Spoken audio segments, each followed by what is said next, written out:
오늘의 10분 말씀. 아모스 4장 4절부터 13절입니다. 앞서 4장 1절에서는 이스라엘의 상류층 여성들을 향한 하나님의 심판이 선언되었습니다.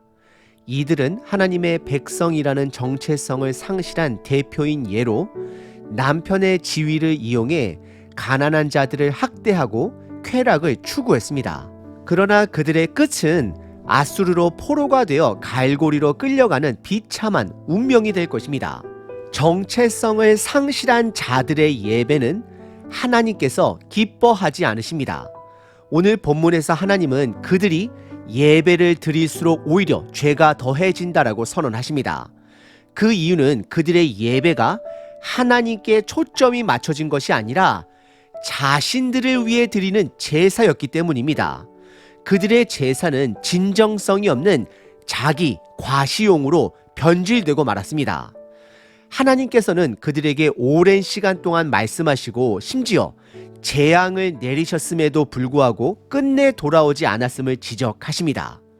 결국 그들은 이제 심판의 하나님을 만날 준비를 해야 한다는 최종적인 심판의 선언을 듣게 됩니다. 오늘 본문은 우리 자신의 예배를 점검할 필요성을 강력히 보여줍니다. 우리의 예배는 예수 그리스도께 초점을 두고 있는지 아니면 사람들에게 보이기 위한 화려한 외형만을 갖춘 예배는 아니인지 점검해 봐야 합니다. 오늘 본문 말씀을 통해 진정한 예배의 의미를 되새기고 우리의 중심이 하나님께로 향하고 있는지 점검해 봐야 합니다. 오늘 본문은 크게 세 부분으로 나눌 수 있습니다. 첫째, 종교적 제사의 열심인 이스라엘. 둘째, 징계를 받아도 돌아오지 않는 이스라엘. 셋째, 심판 선언입니다. 첫 번째는 종교적 제사의 열심인 이스라엘입니다. 4절과 5절입니다. 4절에서는 하나님이 두 장소 베델과 길갈을 언급하십니다. 이 두 장소는 북이스라엘의 예배 중심지였지만 그곳에서 황금 송아지가 하나님을 대신하여 섬김을 받았던 우상 숭배의 장소였습니다. 하나님은 백성들이 그곳에서 제사를 드릴수록 오히려 죄가 더해진다라고 말씀하십니다.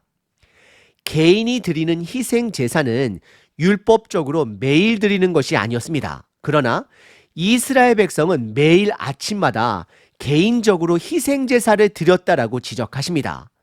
겉으로 보기에 그들은 하나님께 열심을 다해 경건하게 살아가는 것처럼 보이지만 실상은 전혀 그렇지 않습니다. 11조에 대한 규정도 마찬가지입니다. 고대 이스라엘에서는 농경 문화 속에서 1년에 한 번 또는 3년에 한 번씩 드리는 특별한 11조가 규정된 방식이었습니다. 하지만 이스라엘 백성은 3일마다 11조를 드리는 과장된 방식으로 하나님께 열심인 척 했습니다. 이는 하나님의 뜻을 따르기보다 자신의 종교적 열심을 과시하려는 행동이었습니다.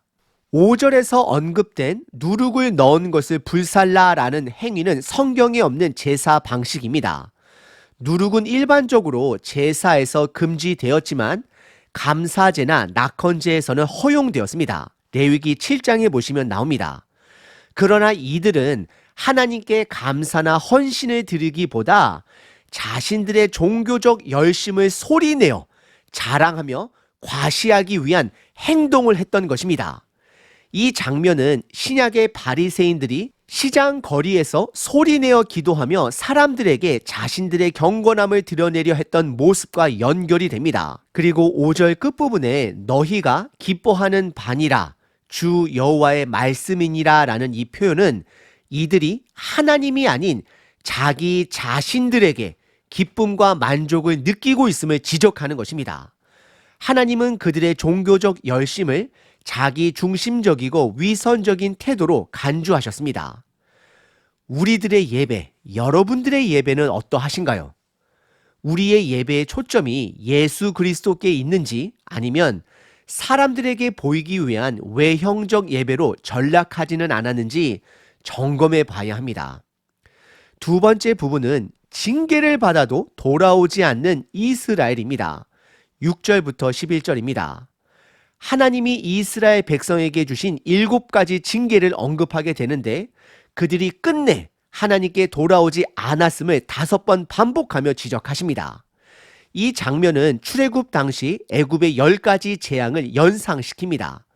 문장 구조를 보게 되면 너희가 내게로 돌아오지 아니하였느니라 라는 선언이 5번 반복됩니다. 이는 하나님이 그들에게 돌아올 기회를 주셨으나 끝내 응답하지 않았음을 강조합니다. 6절에 보시면 첫 번째 재앙이 등장합니다. 양식 부족입니다. 기근을 말하는 것입니다. 하나님은 그들의 양식을 끊으셨지만 백성은 하나님께 돌아오지 않았습니다. 두 번째 재앙은 7절과 8절에 비를 내리지 않는 것입니다. 가뭄을 말하는 것입니다. 백성은 목이 말라 비틀거렸지만 끝내 하나님께 돌아오지 않았습니다. 그리고 9절에 세 번째 재앙, 자연재해와 네 번째 재앙, 메뚜기 재앙이 등장합니다. 농작물과 가축이 피해를 입어도 백성은 여전히 하나님께 돌아오지 않았습니다. 10절에는 5번째 재앙과 6번째 재앙인 전염병과 전쟁에 대해 말씀하십니다. 하나님은 전염병과 전쟁을 통해 그들을 징계하셨지만 여전히 그들은 회개하지 않습니다. 마지막 7번째 재앙은 11절에 소돔과 고모라와 같은 멸망입니다. 하나님은 성읍을 멸망시켰으나 그들은 끝까지 하나님께 돌아오지 않았습니다. 이 부분은 솔로몬 성전 봉헌식 기도와 연결이 됩니다. 열왕기상 8장입니다.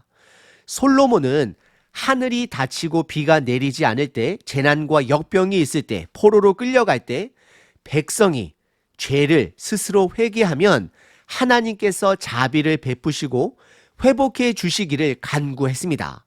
그러나 아모스 시대 이스라엘은 끝내 회개하지 않았습니다.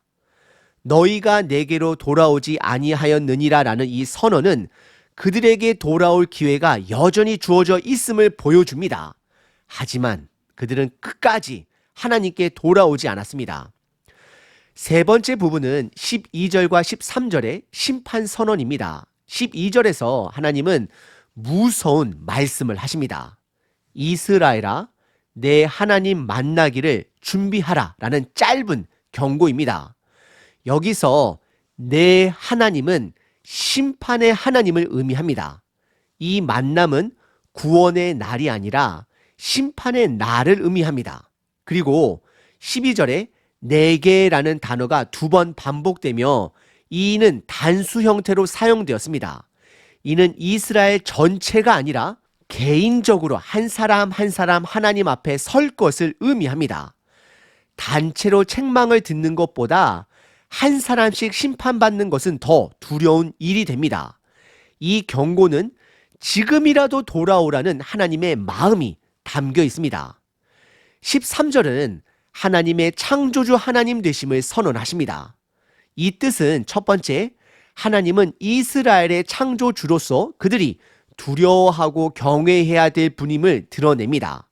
두 번째는 하나님은 온 우주의 창조주로서 예배에 초점이 되어야 할 분 되심을 말씀하고 있는 것입니다.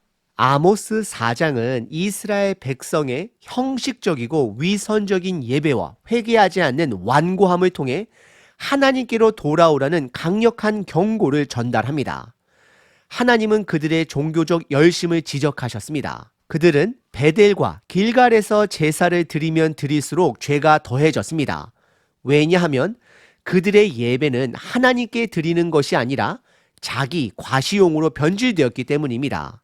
하나님은 백성들이 돌아오도록 완전 숫자 7가지 재앙을 내리셨습니다.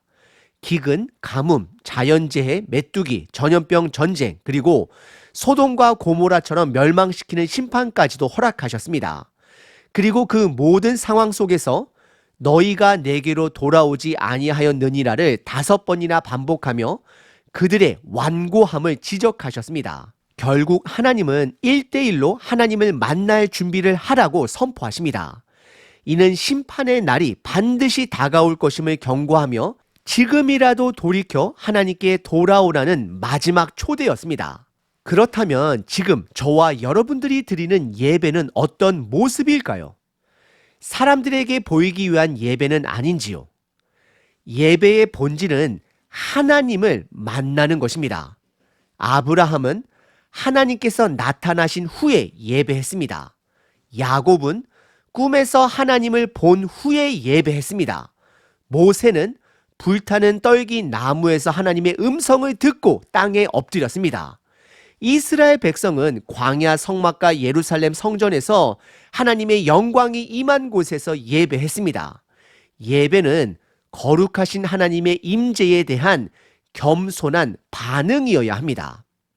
오늘 본문은 우리의 예배를 돌아보게 하며 세 가지 중요한 가르침을 줍니다. 첫째, 헌금의 양이나 예배 시간으로 하나님을 기쁘게 할 수 없다라는 것입니다. 둘째, 예배에서 자신에게 초점을 두는 것은 하나님께 영광을 돌릴 수 없습니다.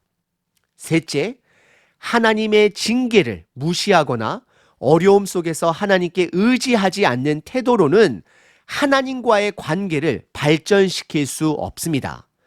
마지막 세 번째는 다시 한번 말씀드리겠습니다. 하나님의 징계를 무시하거나 어려움 속에서 하나님께 의지하지 않는 태도로는 하나님과의 관계를 발전시킬 수 없습니다. 그런 자들이 만날 하나님은 결국 심판의 하나님이실 것을 오늘 본문은 선언하고 있습니다. 그러나 지금이라도 하나님께 돌아가면 용서와 회복의 길이 열려 있습니다. 예배는 내가 중심이 아닌 하나님 중심으로 드려져야 합니다. 여러분의 예배는 어디에 초점을 맞춰져 있습니까? 이 질문을 통해 우리의 예배를 다시 점검하시길 바랍니다. 하나님은 여전히 회개의 문을 열어놓고 기다리고 계십니다.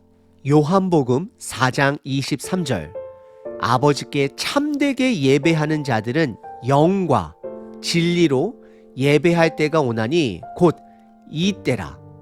아버지께서는 자기에게 이렇게 예배하는 자들을 찾으시니라. 하나님은 영이시니 예배하는 자가 영과 진리로 예배할지니라. 사랑의 하나님, 오늘도 우리를 부르셔서 예배의 자리로 인도하심에 감사드립니다. 우리의 예배가 형식적이거나 사람들에게 보이기 위한 것이 아니라 오직 하나님 한 분께만 초점을 맞추어지게 하옵소서. 우리가 때로는 하나님을 떠나 우리의 욕심과 잘못된 길로 나아갔음을 고백합니다. 그러나 주님, 지금도 우리에게 돌아올 길을 열어주심에 감사합니다. 우리의 마음을 겸손히 낮추고 회개의 자리로 나아가 하나님의 은혜를 다시 누리게 하옵소서. 하나님, 우리의 예배와 삶이 온전히 주님께 영광 돌리며 진정한 헌신과 사랑으로 채워지게 하시고 주님을 만날 날을 준비하며 살아가는 자들이 되게 하옵소서. 예수 그리스도의 이름으로 기도합니다. 아멘. 항상 기뻐하라. 쉬지 말고 기도하라. 범사에 감사하라.